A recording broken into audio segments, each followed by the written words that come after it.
The US government shutdown is a headline-grabbing event, but not necessarily an economic impact real event. If we think about the 2018 beginning of 2019 shutdown, it had very little impact on the economy. The US economy grew in 2019 more than expected at 2.3%, almost 2.3%, in a shutdown that lasted for a little bit more than a month.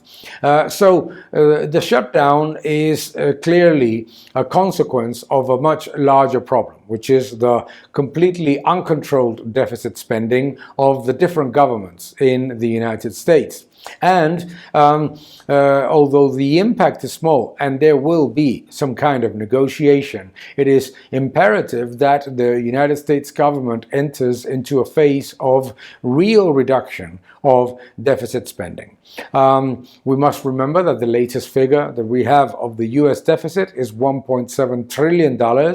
And you may say, well, why this negotiation of the debt ceiling and why the negotiation of the government shutdown if there is still a 1.7 trillion deficit? Well, because the deficit prior to that was running at well above $2 trillion per annum.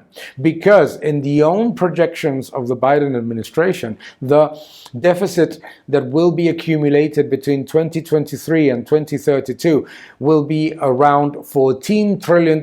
This is in their own estimates, without a recession and without employment destruction. So it is very important to stop this massive bleeding in the public accounts, even when there is a record level of tax receipts, because the impact at the end of the day means in the future more debt, which is more taxes, more inflation, or less growth and less real wages, which is certainly a negative look any way you want to look at it. We cannot expect, therefore, that the negotiations end in any other way than with a significant reduction in government spending, which is a positive, because if not, the deficit will continue to balloon.